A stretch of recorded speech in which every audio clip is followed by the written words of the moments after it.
보셨나요?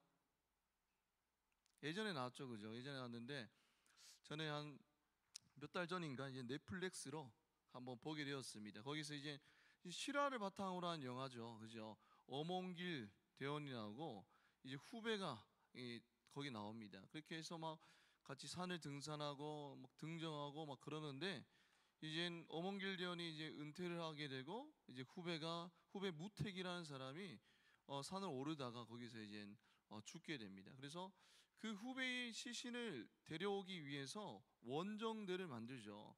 그런 이 감동적인 영화였습니다. 근데 거기서 보면 이제 이 등산가들이 산을 오르기 전에 어디에 머문지 아십니까? 뭐를 설치하죠? 베이스 캠프를 설치하더라고요. 그런데 베이스 캠프라고 들어보셨습니까? 이 베이스 캠프는 제가 이 국어사전 정의를 보니까 이렇습니다.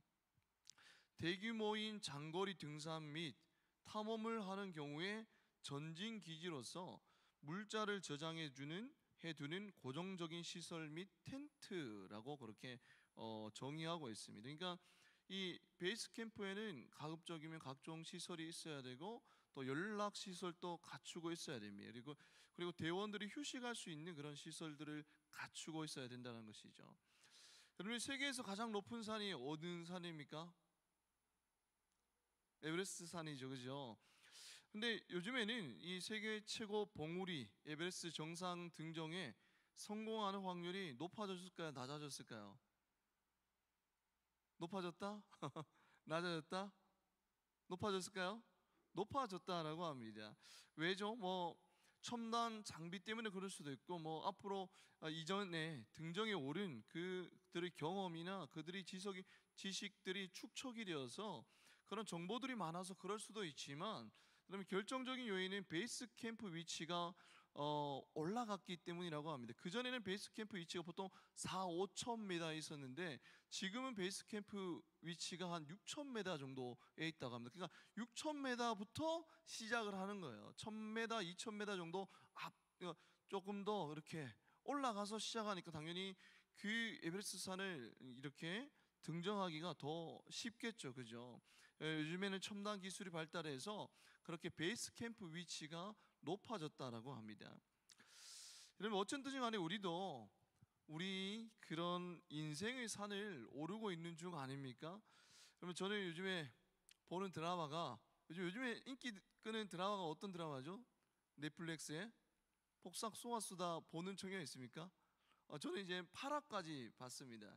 8화까지 봤는데 그 뭐 알고 보니까 계절별로 이렇게 나눠져 있더라고. 봄, 여름, 가을, 겨울 이렇게 나눠졌다고 하는데 그 8화까지밖에 보지 못했지만 느낌이 있는 게 이들이 인생을 볼 수 있었습니다. 이들이 참 인생의 산을 오르고 있구나라는 것을 느낄 수가 있었습니다. 여러분들 산을 오를 때 이렇게 평지도 있지만 또 가파른 산도 있고 또 평지도 있고 낮은 산도 있고 여러 가지 그런 과정들을 거치면서 산 정상에 오르잖아요, 그죠? 거기서 보면 눈물 나는 일도 있고 거기서 보면 너무 기쁜 일도 있고 다양한 일들을 경험하면서 그렇게 인생의 산을 오르고 있으면 저는 그렇게 느끼게 되었습니다. 그런데 여러분들 높은 산에 우리가 오르려면 꼭 해야 되는 것이 있는데 뭐죠? 베이스 캠프를 설치하는 일입니다. 여러분들이 베이스 캠프에서 베이스라는 말은 어떤 뜻이죠? 영어 베이스는 어떤 뜻일까요? 근본 혹은 기본, 바탕이라는 뜻이 바로 베이스 아닙니까? 그리고 캠프는 안정적인 장소라는 뜻 아닙니까? 여러분들 우리도 인생의 높은 산을 오르기 위해서는 내 삶 속에서 근본이 되는 그런 안정적인 공간이 필요하다라는 것입니다. 여러분들 인생은 전쟁이고 끊임없는 도전과 모험의 연속 아닙니까? 그런 치열한 산 가운데서 베이스 캠프가 반드시 필요하다는 거예요. 여러분들 오늘 민수기 1장에서는 하나님이 그 약속하신 땅 어디죠? 가나안 땅에 가기 전에 시내산에 베이스 캠프를 치고 있는 이스라엘 백성들의 모습을 우리는 볼 수 있습니다. 430년의 그 애굽 생활을 끝내고 출애굽한 이스라엘 백성들이 2달 동안 걷고 또 걸어서 도착한 것이 무슨 산이라고요? 시내산이라는 것입니다. 여러분 하나님께서는 그들이 시내산 앞에 이제 캠프를 치게 하시고 영적 숨고르기를 하면서 이제 전열을 가다듬기로 그렇게 작정하셨습니다. 여러분들 출애굽기 19장부터 40장 그리고 레위기와 민수기 10장까지 이스라엘 백성들이 시내산 앞에서 머물렀던 근 1년 동안 있었던 일을 지금 다루고 있는 것입니다. 여러분들 오늘 우리는 이 말씀을 통해서 이 감람나무 공동체를 어떤 영적인 베이스 캠프로 세워 나가야 할지 우리는 알 수 있기를 소망합니다. 여러분들 오늘 말씀에 보면 여러분들 성막에 대해서 나옵니다. 여러분들 등산가들이 베이스 캠프에 텐트를 치고 생활하듯이 여러분들 시내산이라는 그 베이스 캠프에 막사가 있고 그 막사 중간에 뭐가 있죠? 성막이 있다라는 거예요. 근데 주목해야 될 것은 성막입니다. 여러분들 출애굽기 전체가 몇 장이죠? 40장입니다. 근데 여러분들 홍해를 가르는 그 사건, 그 큰 사건은 그 큰 사건만 놓고 보면 딱 한 장으로 다루어져 있습니다. 그러나 여러분들 성막을 계획하고 성막을 짓는 일에 대해서는 거의 13장이 넘는 내용을 다루고 있는 거예요. 여러분 성막은 그만큼 하나님께서 중요하게 생각하시는 것이라는 것입니다. 여러분 성막은 한번 만들어 놓으면 40년 광야 생활 내내 가지고 다니면서 설치했다가 또 해체했다가 하기를 반복해야 했습니다. 여러분들 51절 볼까요? 51절에 보면 이렇게 말씀하고 있습니다. 성막을 운반할 때에는 레인이 그것을 걷고 성막을 세울 때에는 레인이 그것을 세울 것이요 라고 합니다. 하나님께서는 레인으로 하여금 광야 생활을 하면서 반드시 성막을 들고 다니게 하셨습니다. 그리고 어디에 정착하게 되면 그곳에 먼저 성막을 치고 또 성막을 중심으로 동서남북 12지파가 진영을 차리도록 그렇게 하셨습니다. 52절에 보면 이스라엘 자손은 무엇을 치되 막사를 치되 그 진영별로 각각 그 진영과 궁기 곁에 칠 것이나 라고 합니다. 여러분들 동쪽에 보면 동편에 보면 어느 지파가 있었죠?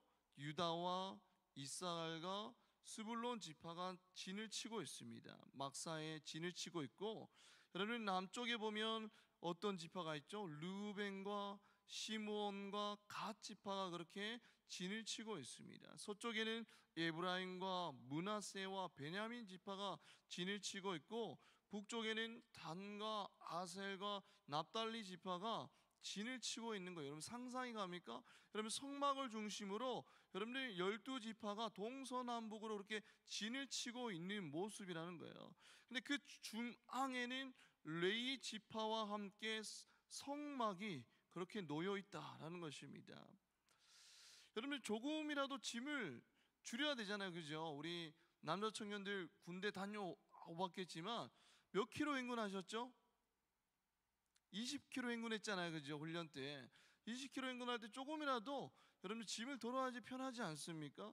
조금이라도 짐을 줄여야 할 그 광야길에서 왜 하나님은 성막을 짓고 항상 갖고 다니게 하셨을까요? 그 무거운 성막을 가지고 다니게 하셨을까요? 50절에 보면 이렇게 말씀합니다. 그들에게 무슨 성막과 증거의 성막과 그 모든 기구와 그 모든 부속품을 관리하게 하라라고 말씀합니다. 여러분들이 증거의 성막, 왜 성막을 증거의 성막이라 부를까요? 성막 안에 뭐가 있었죠? 증거궤가 있었습니다.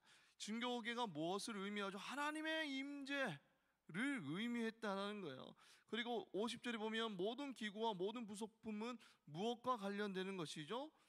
결국에는 여러분들이 성막과 관련된 것인데 그 성막 안에 있는 것인데 여러분들 성막은 무엇을 하는 것이죠? 하나님이 임재하시는 것이고 그 하나님이 임재하시는 곳에서 예배드리는 것이 바로 성막 아니었습니까? 여러분들 예배는 무엇이죠? 하나님과의 만남입니다. 여러분 성막은 곧 불완전한 인간이 완전하신 하나님을 만나는 곳이었습니다. 여러분들 걸어도 끝이 없는 그 광야길에서 성막을 짓고 항상 갖고 다니게 하신 그 이유는 무엇일까요? 바로 어디에 가서든지 어떤 상황 속에서든지 예배하는 삶을 가르치기 위해서 그렇게 성막을 들고 다니게 하셨던 것입니다. 여러분들 한 군데에 정착하지 못하고 계속 이동해야만 하는 그 광야의 여정에서 하루하루는 살아남아야 할 전쟁터였습니다. 외롭고 너무나 피곤한 길 아니었습니까? 저도 20살 때 딱 19살 졸업하고 이제 고등학교 졸업하고 딱 20살이 되자마자 이제 친구랑 같이 그해 여름에 무전 여행을 가게 되었습니다.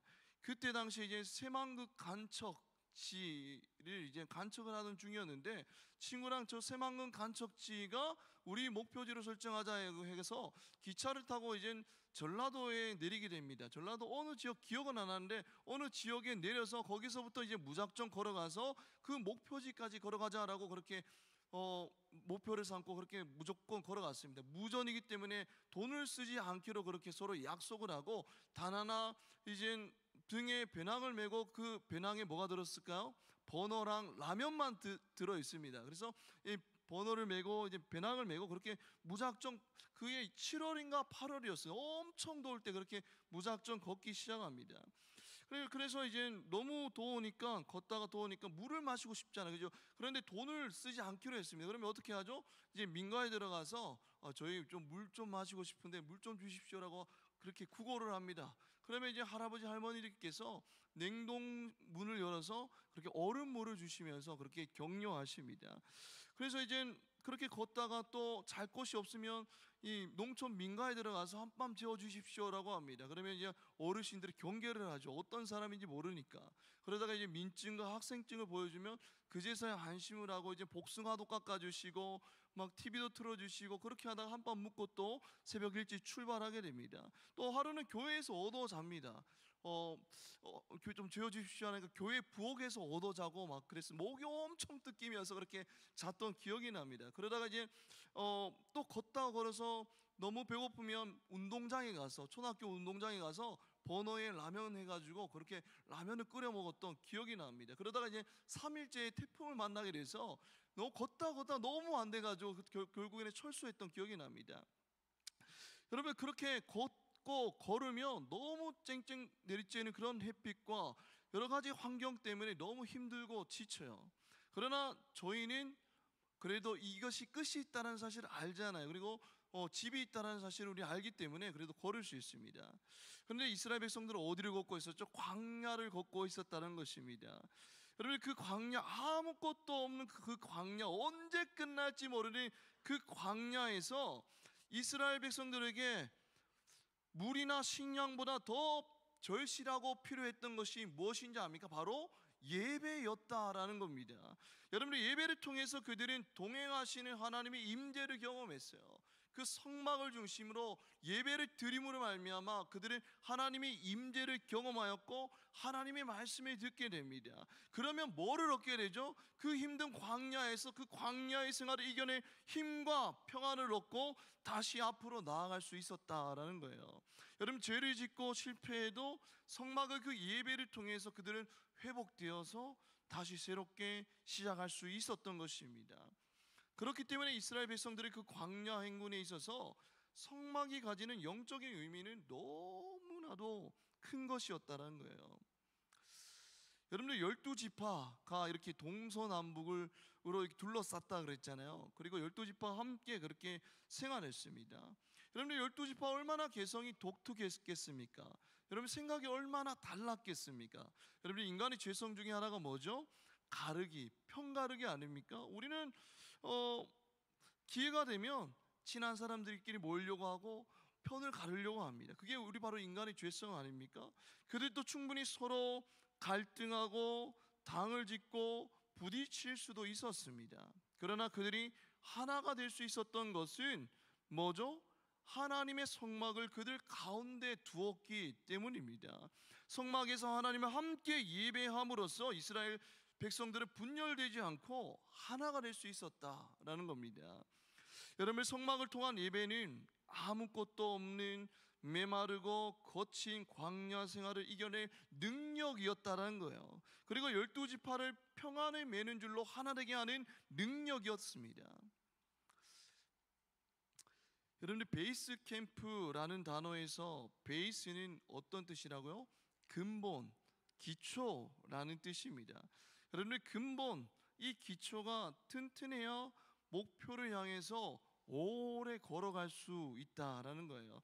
그런데 우리나라 축구팀 보면 청소년 국가대표팀은 뭐 유럽 팀과 붙어도 여러분들 지지 않습니다. 막 이길 때가 많습니다. 그런데 이 성인 국가대표팀은 어떻죠? 유럽 팀과 붙으면 여러분들 이렇게 힘을 잘 못 씁니다. 그리고 얼마 전에 누구와 붙었죠? 축구를 오만이라는 나라와 붙지 않습니까? 결국에는 1대1로 비기게 되었는데, 여러분들 그 이유를 분석해 보니까 우리나라 청소년 국가대표팀은 여러분들 그 국가대표팀이 되기까지 그 전의 과정을 보면 우리나라는 막 개인기 위주로 그렇게 가르친다고 합니다. 그러니까 화려한 기술들을 가르치죠. 어릴 때부터 골을 많이 넣습니다.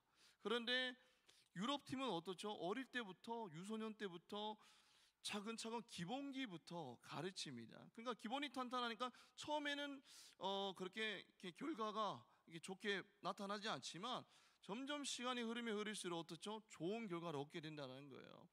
여러분 기본이 탄탄하니까 그렇게 선수 생활도 오래 가지 않습니까? 여러분들 근본, 기본이 살아있어야 우리는 다시 목적지를 향해서 나아갈 수 있다라는 거예요. 여러분들 목적지를 향해서 나아갈 수 있는 힘은 바로 근본입니다. 여러분들 우리는 지금 감람나무 공동체라는 영적인 베이스 캠프에 있다라는 겁니다. 여러분들 이 예배가 끝나면 우리는 다시 한 주간 광야 같은 그런 거칠고 메마른 세상 가운데로 우리는 나아가야 됩니다. 이 세상 가운데에서 힘있게 살아가게 하는 우리의 근본은 도대체 무엇이냐는 겁니까? 바로 오늘 말씀에서 그것이 바로 예배라고 우리에게 말씀하고 있습니다. 여러분들 이 예배가 우리의 삶과 우리 공동체의 근본이 되어야 될 줄 믿습니다. 여러분들 예배만이 이 광야 같은 거친 세상을 이길 힘이 되는 거예요. 여러분들 시편 63편에 보면 다윗의 일생 중에 가장 절망 가운데 쓴 시입니다. 여러분들 아들 압살롬이 반란을 일으킵니다. 권력의 눈이 멀어서 아버지 목에 칼을 들이대고 있습니다. 얼마나 아버지 입장에서 가슴이 찢어지고 마음이 무너지고 절망적인 그런 상황입니까? 이런 상황에서 쓴 시가 바로 시편 63편입니다. 그런데 놀라운 것은 시편 63편 1절에서 이렇게 고백하고 있습니다. 우리 한번 시편 63편 1절 말씀 우리 한번 다 같이 읽어보겠습니다. 시작.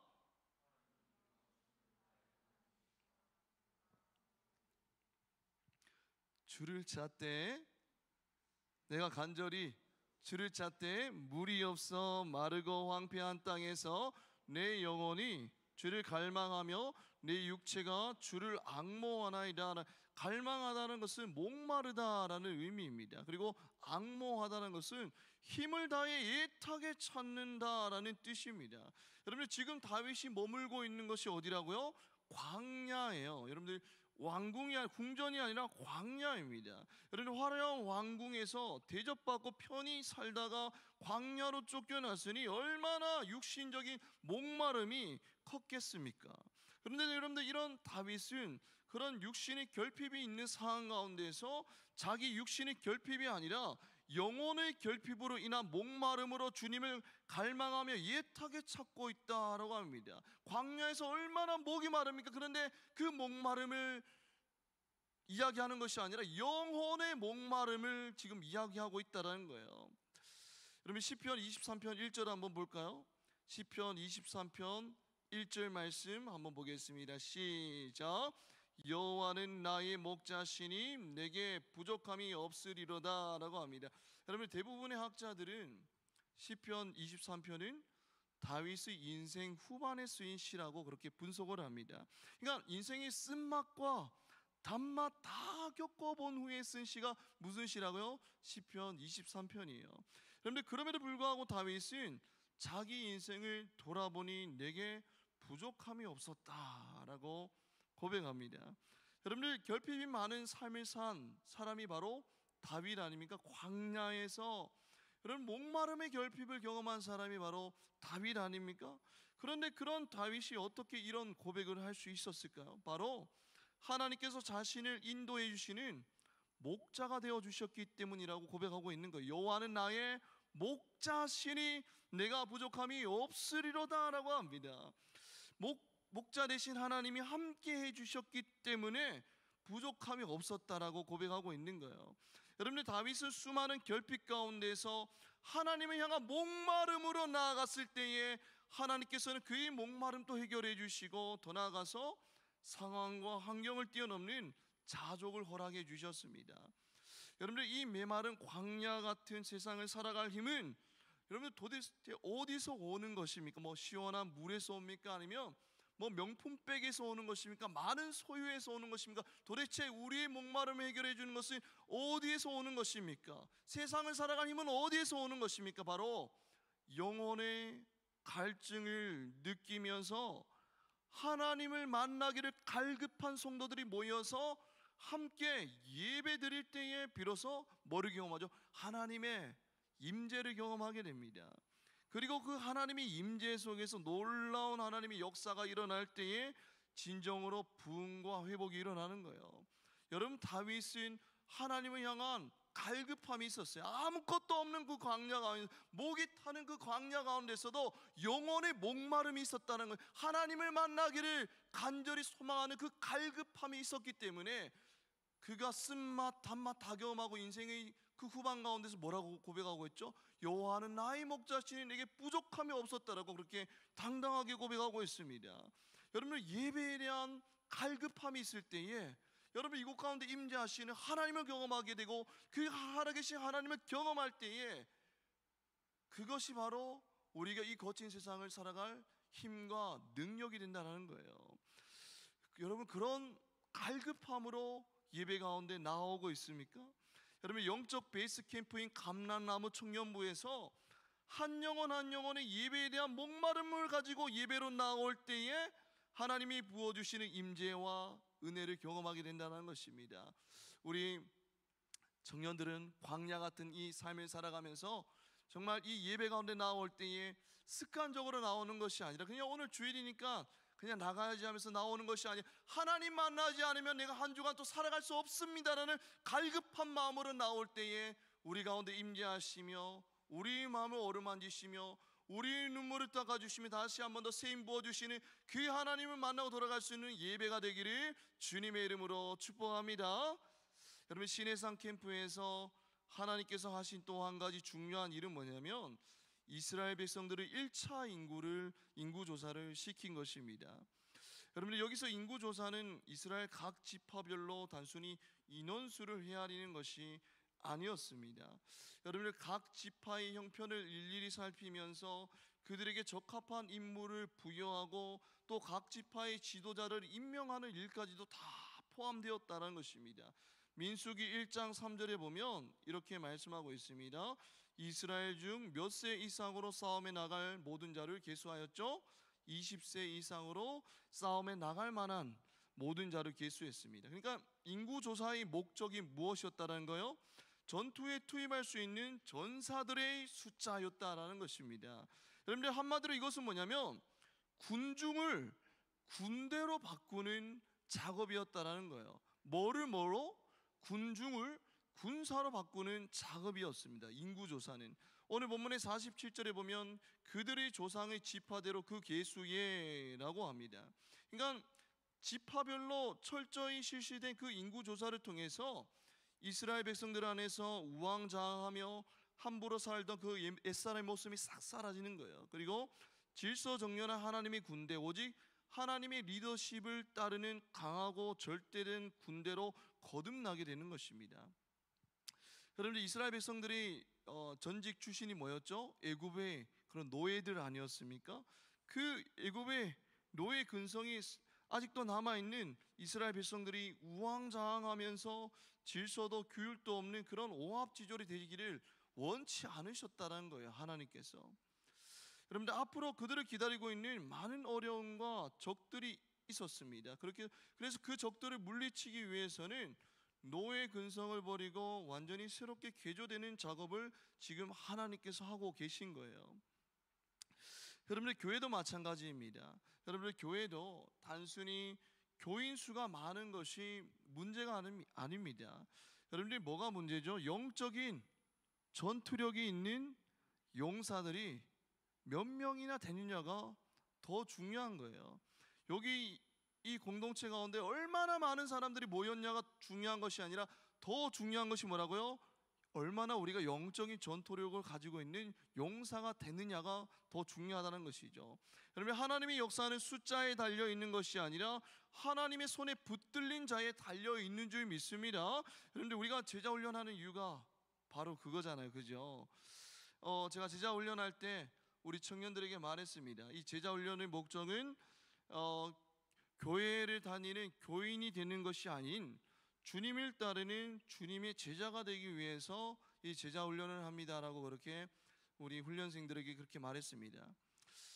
여러분, 주님은 교회만 다니는 교인을 사용하시는 것이 아니라 주님만 따라다니는 주님의 제자들을 사용하세요. 여러분, 이것을 반드시 기억하기를 바랍니다. 뭐 그냥 주일이었으니까 주일 되어서 그냥 와서 예배드리고 그냥 가서 세상 가운데서 마음대로 사는 그런 교인을 사용하시는 것이 아니라 삶 가운데서도, 주중의 삶 가운데서도 늘 주님과 동행하며 주님을 따라하는 주님의 제자를 주님께서 사용하신다는 거예요. 그래서 그런 제자를 만들기 위해서 우리가 12주가 뭐를 하죠? 제자 훈련을 하고 있는 것입니다. 여러분들, 주님의 제자들이 3년 동안 하드 트레이닝 하죠. 주님과 먹고 마시고 자면서 주님이 막 빡시게 훈련을 굴리십니다. 그렇게 12제자들이 그렇게 훈련을 받았죠. 그리고 주님이 그렇게 떠나시고 나서 그들은 목숨 걸고 복음을 전하기 시작합니다.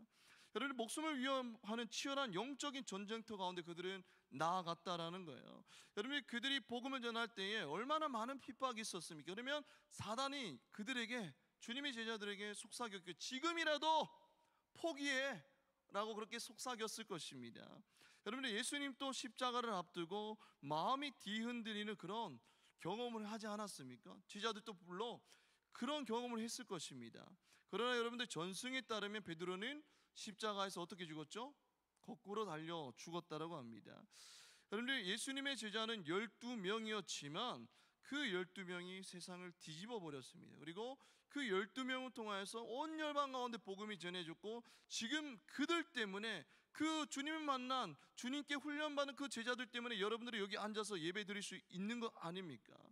여러분들, 이유가 뭐죠? 그들은 예수님 곁에서 팔짱이나 끼고 예수님을 지켜보는 군중이 아니었다는 것입니다. 예수님과 늘 동고동락하면서 훈련을 받았던 주님의 군사들이었기 때문이죠. 여러분들, 이스라엘 백성들이 애굽을 탈출해서 시내산에 도착할 때까지만 해도 그들은 군대라기보다는 우왕좌왕하는 군중에 가까웠습니다. 그 사건이 언제 드러나죠? 바로 금송아지 사건 아닙니까? 모세가 시내산에 올라갔을 때에 한 달 이상 내려오지 않자 그들이 우리 눈에 보이는 그 금송아지를 만들자 해서 금송아지를 만들고 그것을 숭배하지 않습니까? 그래서 그 우상 숭배의 사건으로 해서 결국에는 3,000명이 죽게 됩니다.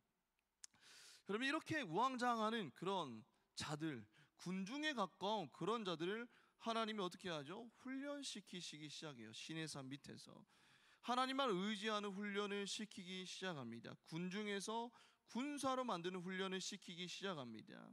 그래서 출애굽기 33장 6절에 보면 그 금송아지 사건 이후에 이스라엘 백성들은 하나님의 명령으로 시내산에서부터 그들이 장신구를 다 떼어냅니다. 애굽으로부터 그렇게 가져왔던 그들의 장신구를 다 떼어내죠. 여러분들, 그들의 장신구가 무엇을 의미했죠? 애굽의 우상 숭배와 물질 문명의 잔재들을 의미했습니다. 분명 애굽의 노예 생활에서 해방되었지만 약속의 땅으로 가면서도 그들은 아직, 여러분들, 애굽의 우상의 잔재를 자신의 몸과 마음에서 제거하지 못했다라는 거예요. 여러분, 그것들은 별거 아닌 것 같았지만 위기 순간에 웅크리고 있다가 그 위기 빈틈을 여러분들 치고 나와서 그들을 삼켜버릴 것입니다. 그들의 신앙과 그들의 인생을 파괴해버릴 것입니다. 그래서 하나님께서는 시내산에서 그 애굽의 장신구들을 다 제거하라고 하면서 그렇게 제거해야만 행군할 수 있다라고 그렇게 하신 것이죠. 여러분들, 왜냐하면 이제는 군중이 아니라 확실한 군대의 모습으로 나아가야 되기 때문입니다. 여러분들, 사람들이 많이 모이면 우리는 군중이라고 부릅니다. 그러나 성경은 뭐라고 말씀하시죠? 이 교회가 단순한 군중이 아니라 그리스도의 뭐라고 선언하죠? 군대라고 선언하고 있습니다. 여러분들, 교회는 사람 군중이 모인 것이 아니라 그리스도의 군대가 모인 것입니다. 여러분들, 군중의 뜻이 뭐죠? 쉽게 모였다가, 군중의 특징은 쉽게 모였다가 쉽게 흩어집니다. 그러나 여러분들, 군대는 어떻죠? 권위와 질서가 있고 강한 훈련으로 다져져서 결속력으로 뭉쳐 있습니다. 명령이 없으면 흩어지지 않죠. 여러분들, 군중은 구경꾼입니다. 여러분, 팔짱 끼고 여러분 멀리 서서 구경을 합니다. 그러나 군대는 뭐죠? 참여자입니다. 여러분들, 전쟁이 일어나면 팔을 걷어 붙이고 현장에 뛰어들어서 생명 걸고 목숨 걸고 싸웁니다. 여러분들, 제가 우크라이나 전쟁 기간이 이제 좀 길어졌는데 몇 달 전에 영상에 봤는데, 우크라이나 군사 한 명이 있고 여러분 러시아 군인이 7명이 있는데 1대7 맞을 겁니다. 1대10인가 1대7로 막 목숨 걸고 싸우는 그 모습을 드론으로 찍은 영상을 저는 보았습니다. 여러분들, 군대는 어떤 사람들이죠? 참여자예요. 전쟁이 일어나면 팔짱 끼고 있는 것이 아니라 목숨 걸고 싸운다는 것입니다. 여러분들, 군중은 비판하고 불평할 수 있습니다. 그러나 군대는 이미 고통은 전제하고 들어오죠. 그렇기 때문에 비판할 시간에, 불평할 시간에 참여하는 사람들입니다. 여러분들, 이제는 이스라엘 자신들이 더 이상 군중이 아니라 군대임을 깨달아야 했어요. 여러분들, 신의 산 앞에서 우상 숭배가 벌어지고 그렇게 타락한 제사장 일부가 죽는 그런 영적 전쟁이 있었듯이, 여러분, 지금 또 교회는 시도 때도 없이 영적인 전쟁이 치러지고 있습니다. 여러분들 삶 가운데서도 눈에 보이지 않는 영적인 전쟁이 지금 또 일어나고 있다는 거예요. 세상 가운데서 사단은 여전히 여러분들을 넘어뜨리려고, 하나님 앞에 나오지 못하게 하려고 여러분들 하고 있다는 거예요. 치열한 영적인 전쟁이 일어나고 있다는 것입니다. 이스라엘 백성들이 비참한 난민이 아니라 하나님이 군대로 광야를 행군해야 했듯이, 여러분들, 우리 교회 또한 주님의 군대로 광야 같은 이 세상 속을 행군해 나가야 된다는 거예요. 그래서 우리 이 감람나무, 우리 청년부는 여러분들, 이 군중들을 군사로 만드는 영적인 베이스 캠프라는 것입니다. 여러분들, 우리 청년들을 기도의 군사로 만들기 위해서 우리는 어떤 베이스 캠프를 진행하고 있죠? 어떤 훈련을 진행하고 있죠? 이 베이스 캠프에서 여러분, 금요 기도회 하고 있잖아요. 여러분들, 금요 기도회 8시에 시작하면 몇 시에 끝나는지 압니까? 9시 15분에 끝납니다. 그리고 뭐 교제하고 나면 9시 한 20분, 25분에 나갑니다. 여러분들, 청년의 때에 1시간 이상 기도하는 훈련, 여러분 정말 중요합니다. 이 기도의 훈련이 청년 때에 쌓아졌을 때에 여러분들 직장에 가서도 힘든 일 있잖아요. 하나님 앞에 바로 엎드리게 됩니다. 어디서든지 힘들 때마다 하나님 앞에 엎드리게 돼요. 이런 훈련을 언제 한다고요? 청년의 때에 해야 된다는 거예요. 그럴 때에 여러분들 기도의 군사가 된다는 것입니다. 여러분들, 그런 훈련을 놓치지 말기를 바랍니다. 지금 금요기도회 때 15명에서 20명씩 와서 그렇게 1시간 이상 부르짖고 있기 때문에 우리 청년부 가운데 희망이 있는 줄 믿습니다. 여러분들이, 그리고 또 교회만 출석하는 교인을 주님께 온전히 헌신하는 주님의 제자로 만들기 위해서 이 영적인 베이스 캠프에서 무엇을 진행하고 있죠? 12주간 제자 훈련을 진행하고 있습니다. 1기, 2기 끝나고 이제 3기들이 7명이 모여서 이제 훈련을 하고 있는데, 두범 형제는 2기 때 수료했는데 1기 때 수료했는데 또 듣고 있어요. 여러분들 12주 주일마다 나와서 훈련하는 거 정말 쉽지 않습니다. 5시에 시작하면 같이 먹고까지 다 포함하면 한 8시, 8시 반에 끝날 때도 있거든요. 정말 쉽지 않습니다. 그런데 여러분들, 1기, 2기 훈련받은 그 모든 제자들은 지금 행정팀에 들어가 있고 양육부 팀에 들어가면서 꼭 2부 회장으로 섬기고 있고 다 섬기고 있어요. 주의 머리 대신 교회를 섬기고 있다는 것입니다. 그들이 훈련이 되었기 때문에 여러분 현장 가운데서 섬기고 있다는 거예요. 여러분, 개인주의 시대에 자신밖에 모르는 그런 영적인 맹인을 열방을 향해 기도하고 헌신하는 선교적인 삶을 살아가는 자들로 만들기 위해서 우리는 영적인 베이스 캠프에서 무엇을 훈련하고 있습니까? 뭐가 있습니까? 단기 선교가 있습니다. 여러분들 단기 선교를 가기 위해서는 그냥 몸만 가는 것이 아니라 4월 달부터 7, 8주간 훈련을 합니다. 그 훈련을 하고 나서도 그 뒤에도 같이 모여서 준비하는 과정을 그렇게 합니다. 몇 달 동안 그렇게 같이 모여서 훈련을 하죠. 여러분들 그렇게 훈련했을 때에 여러분들 어떤 자들이 되죠? 내 앞길만 바라보는 그런 영적인 맹인으로 살아가는 자들의 열방을 향해서, 하나님이 허락하신 그 열방을 향해서 눈을 들어 바라보며 그들을 향해 기도하는 그런 선교적인 삶을 사는 자들로 여러분들 거듭난다는 것입니다. 여러분들 이번에 어느 나라에 가죠? 몽골로 갑니다. 어제 엊그저께도 선교사님이랑 이제 소통하고 이제 조금씩 계획을 세워가고 있는데, 우리가 이제 갈 곳은 몽골 니스흐라는 지역입니다. 니스흐라는 지역이 있는데, 여기는 이 우리 울란바토르 징기스칸 국제공항에서 차로 한 35분에 가면 교회가 있습니다. 그 교회 그 지역인데, 여러분들 미개발이 되어 있고 게르촌, 그러니까 우리나라로 말하면 판자촌이 있는 지역입니다. 그리고 아동들과 노인들이 주로 거주해요. 그리고 이혼이나 학대나 가출이나 알코올 중독이나 마약 장애 등 가정 환경이 매우 열악한 지역 가운데 우리가 그 현장 가운데 들어가게 됩니다. 거기서 어떤 사역을 하게 되면 어린이 사역을 하게 돼요. 노방 전도를 합니다. 그리고 어린이들을 불러 모아서 어린이 성경학교를 통해서 복음을 전하게 됩니다. 그리고 어르신들 노인 학교도 열 예정이, 어르신들 불러서 한국 음식 그렇게 만들어 드리고 또 연극도 하고 춤도 하고 그런 일들을 합니다. 그리고 가정을 방문해서 막 청소도 하고 그런 일들을 할 거예요. 그리고 교회를 보수하는 일도 할 겁니다. 페인트 칠도 하고 농구대도 설치하고 그음악도 설치하는 그런 일들을 할 것입니다. 여러분 너무 떨리지 않습니까? 여러분들 그렇게 우리가 훈련을 받아서 그곳 가운데 나아갔을 때에 그 가운데서 행하실 하나님의 역사를 여러분들 경험하기를 소망하고 있지 않습니까? 여러분들 그런 훈련을 거치면서 우리는 군중에서 그리스도의 군사로 거듭나게 된다는 거예요. 여러분 그런 기회를 놓치지 않는 여러분들이 되길 소망합니다. 여러분들 말씀을 맺겠습니다. 여러분 이 공동체에서 우리에게 허락하신 이 베이스 캠프에서, 이 베이스 캠프에 있는 훈련들에 우리가 적극적으로 참여할 때에 멀리서 지켜만 보고 있는 군중에서 가는 곳곳마다 주의 복음을 전하며 그리스도의 향기를 전하며 하나님 나라를 세워나가는 군사로 세워지게 된다는 것입니다. 여러분 이 베이스 캠프 안에서 하나님이 허락하신 그 훈련들을 통하여서 군중에서 세상이 감당치 못할 군사로 거듭나는 주의 청년들 되기를 주님의 이름으로 축복합니다. 이 시간 우리 다 같이 찬양하며 나아가겠습니다.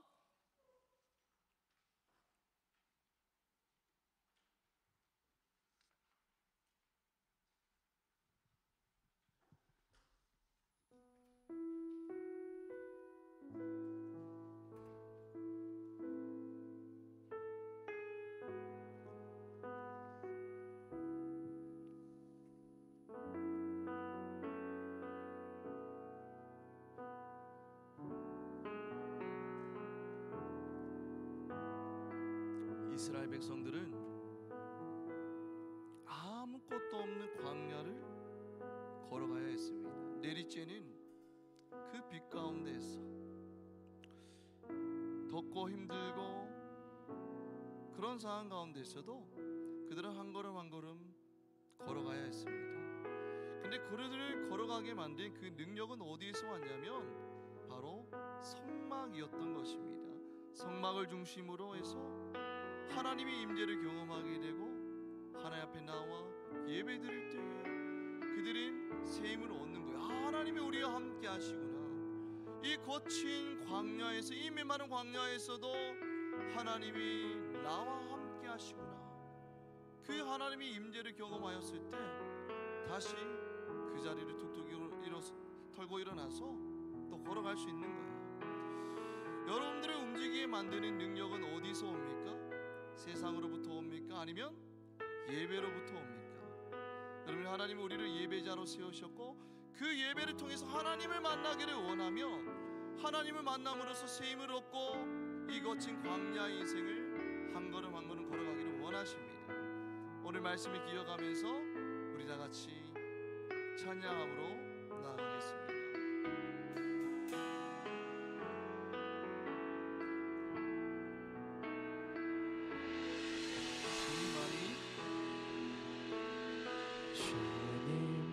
주님만이 나를 아시네. 내 모든 삶 주가 만지시네. 주님 앞에 예배하는 이에게 그 은혜를 부어 주시리. 다시 한번 고백하겠습니다. 주님만이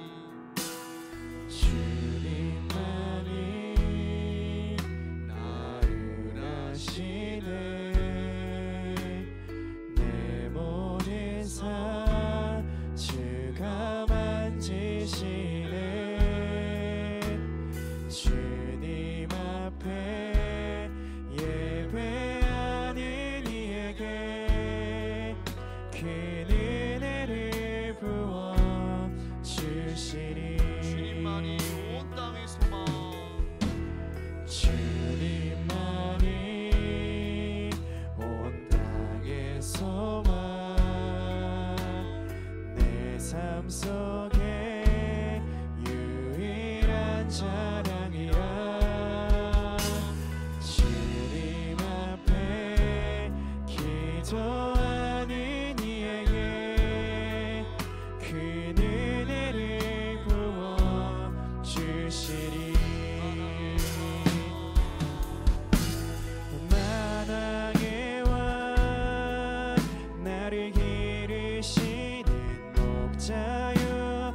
내 모든 삶 주가 다스리시니. 주님 뜻을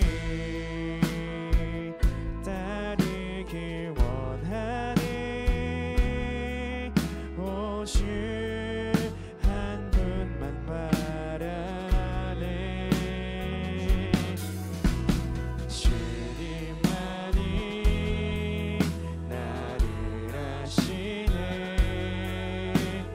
내 모든 삶 주가 만지시네.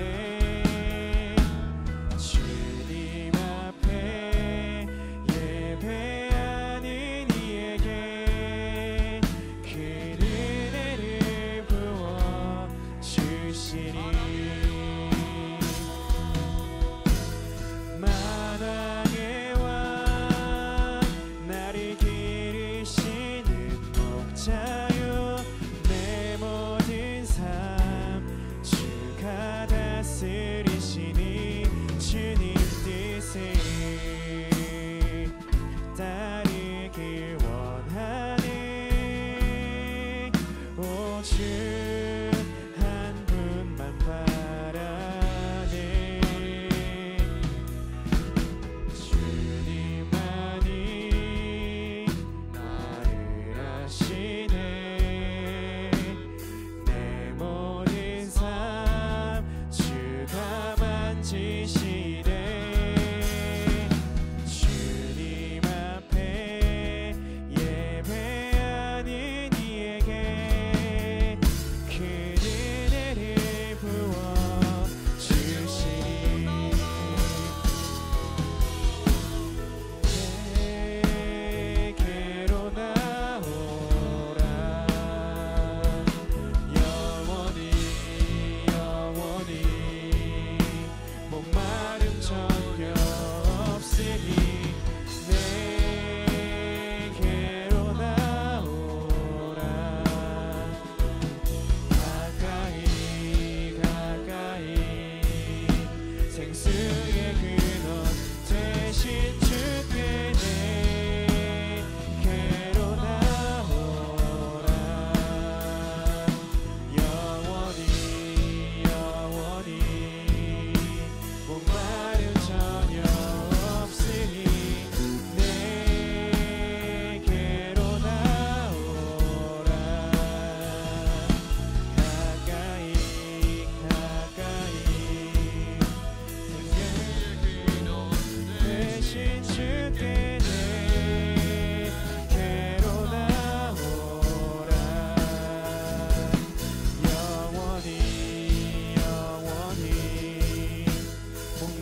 걸어도 끝이 없는 그 광야 길에서 한 군데 정착하지 못하고 계속 이동해야만 하는 광야의 여정에서 하루하루 살아남는 것은 전쟁이었습니다. 외롭고 피곤한 길이었죠. 그러나 그들은 메마르고 거친 광야에서 오늘 또 한 걸음 한 걸음 전진할 수 있었습니다. 그 이유는 바로 예배를 통해서 그들과 동행하시는 하나님의 임재를 경험했기 때문입니다. 예배를 통해서 광야를 이겨낼 힘과 평안을 얻고 다시 앞으로 나아갈 수 있었다는 거예요. 하나님이 레위인들에게 성막을 짓고 항상 갖고 다니게 하신 이유는 어디에 가서든 어떤 상황 속에서도 항상 예배하는 삶을 가르치기 위해서였습니다. 이스라엘 백성들에게 물이나 식량보다 더 절실히 필요한 것은 바로 예배였습니다. 마찬가지로 이 거친 세상을 이기는 힘은 은도 아니요 금도 아니요 바로 하나님과 만나는 시간인 예배인 줄 믿습니다. 이 시간 우리 다 같이 기도할 때 하나님, 세상이 아닌 예배에 목마른 자가 되게 하여 주옵소서. 예배를 갈급함으로 나아갈 때에 회복과 새 힘을 경험하게 허락하여 주옵소서. 주여 한번 외치고 기도하겠습니다. 주여.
쉽게 모였다가 쉽게 흩어집니다.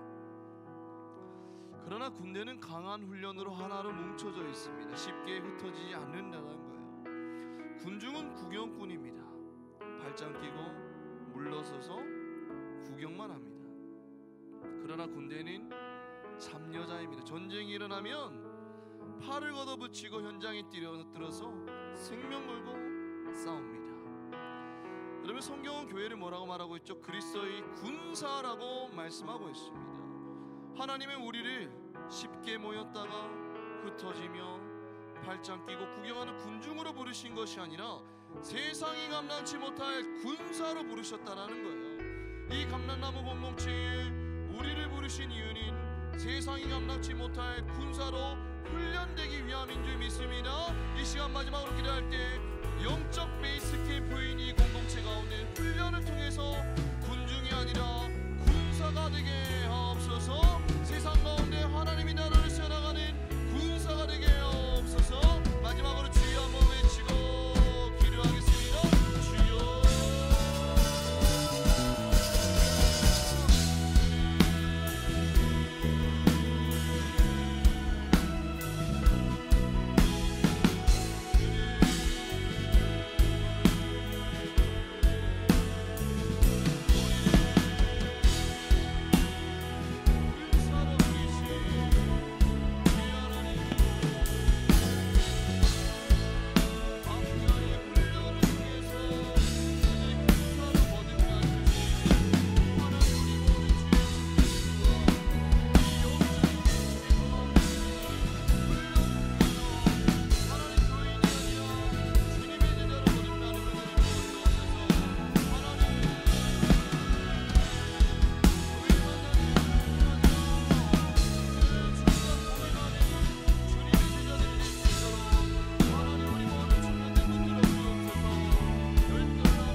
끝도 보이지 않는 이 광야 같은 인생길에서 때로는 포기하고 때로는 주저앉고 때로는 절망할 때도 있지만 그럴 때마다 세상의 것들을 의지하는 것이 아니라 우리 인생의 근본된 예배만을 갈급히 하며 예배를 통해서 하나님을 만나고 예배를 통해서 새 힘을 얻는 주의 청년들 될 수 있도록 하나님 축복하여 주옵소서.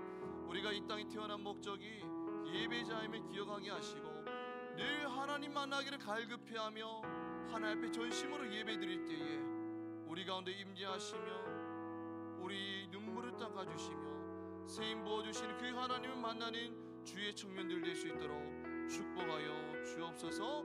하나님 우리를 교인으로 부르는 것이 아니라 주님의 제자로 부르셨음을 기억하게 하시고 하나님이 우리에게 허락하신 영적인 베이스캠프인 이 감람나무 공동체에서 진행되는 훈련에 참가함으로써 더 이상 군중이 아니라 그리스도의 군사로 거듭나는 주의 청년들 될 수 있도록 축복하여 주옵소서.